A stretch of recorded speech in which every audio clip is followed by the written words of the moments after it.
Um assassinato cruel que envolve, infelizmente, né? Se é assassinato, é final triste.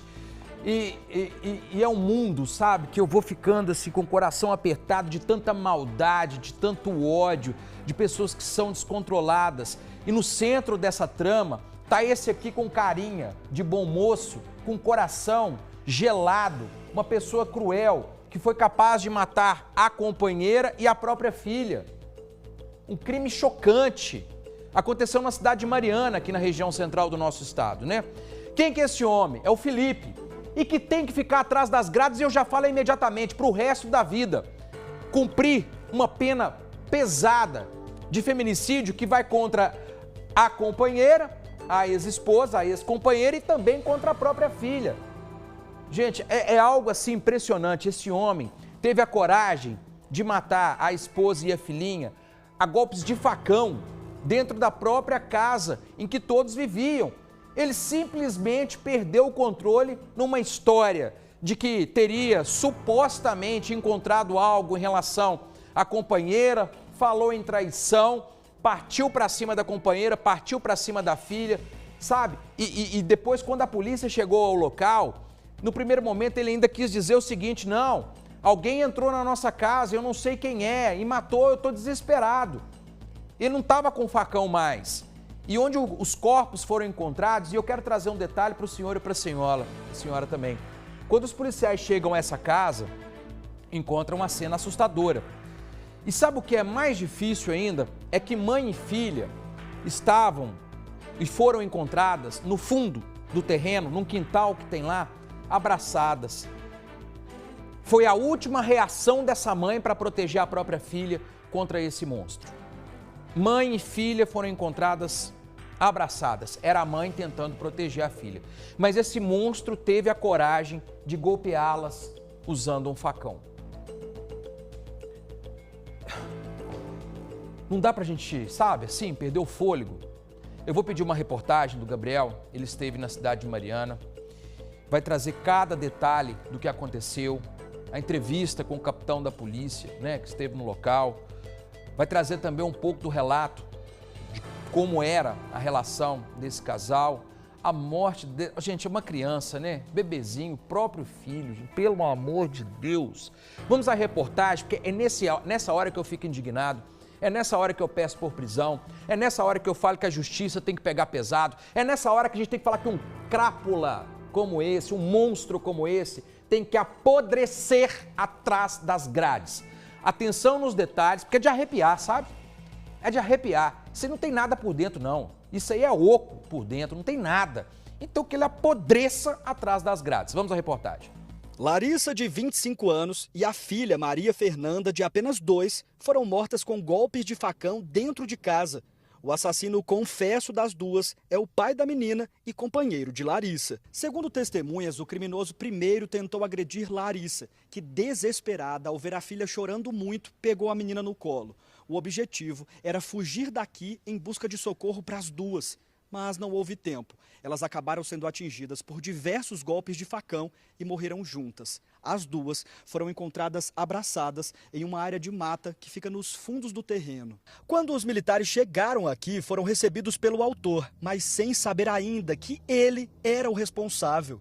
O Felipe, que é o marido, né, o Amásio da vítima e o pai da vítima também, ele estava no local e, num primeiro momento, ele informou que alguém tinha matado as duas. Estava muito transtornado e quando nós chegamos mais ao fundo do terreno, que era uma área de uma mata um pouco mais fechada, as vítimas estavam bastante feridas, ferimentos muito profundos provenientes de golpes de facão. Ainda segundo o capitão, aos poucos, em conversa com o homem, foi percebendo o que realmente havia acontecido. Parece que ele estava num estado de confusão mental muito grande, porque no primeiro momento ele disse que tinha sido outra pessoa que tinha feito, tentando dissimular.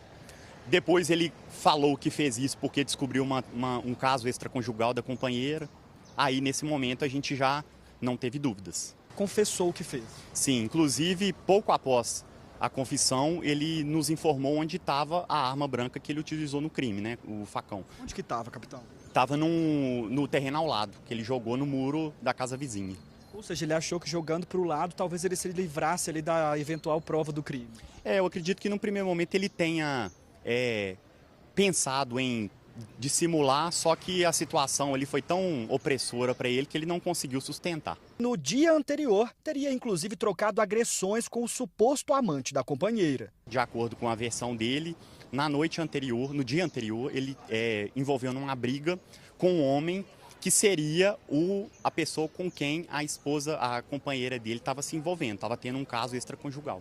O homem passou por exame de corpo de delito e foi preso em flagrante. Como a cidade de Mariana é uma cidade relativamente pequena, aqui não existe instituto médico legal. Por isso que esse exame de corpo de delito feito no autor confesso foi realizado em um hospital.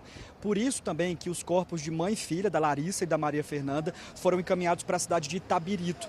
A Polícia Civil já abriu um inquérito para apurar o caso. De acordo com o delegado responsável pelas investigações, não havia oficialmente histórico policial de violência doméstica entre o casal. Eu obtive a qualificação da vítima e do autor para começar a fazer pesquisas, verificando que a vítima ela não possuía registros de ocorrências aqui na cidade de Mariana de violência doméstica, então ela não era amparada pela rede de proteção existente aqui na cidade. O autor também não tinha passagem.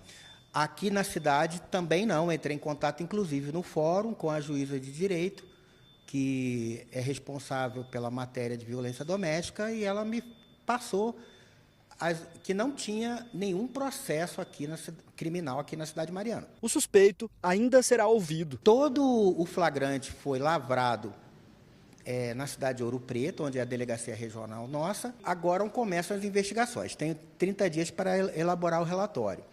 Pretendo ouvi-lo mais rápido possível, talvez amanhã, no presídio que ele se encontra à disposição da Justiça. E foi feita a perícia no local. Saindo o laudo pericial do local, ele vai me dar uma boa ideia de como a dinâmica dos fatos realmente ocorreu.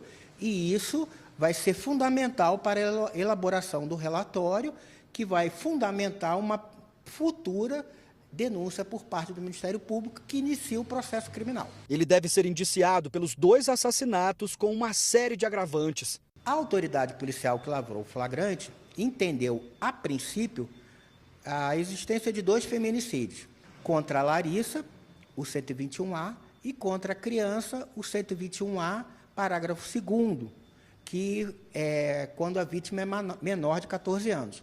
E ela entendeu, a autoridade também entendeu o inciso 3, que é contra a Larissa na frente da filha. Eu queria falar sobre isso com o senhor, porque a gente não pode normalizar nenhum tipo de assassinato, mas falando especificamente do assassinato de uma criança, não é algo que a gente está acostumado a ver. Com certeza não. Eu tenho como investigador 7 anos e sou delegado há 12. E nunca vi em âmbito de violência de gênero, violência doméstica, uma vítima criança de 2 anos. Tanto a PM quanto a civil reforçam a importância de se fazer a denúncia. Sim, é importante que a gente tenha o histórico desse tipo de situação, porque dificilmente chega nesse ponto de cara. Numa primeira situação, sempre as agressões elas começam de maneira branda, se é que pode dizer isso, e elas vão se agravando. Começa com um xingamento, e depois um tapa, depois a coisa chega, talvez, infelizmente, nisso que aconteceu.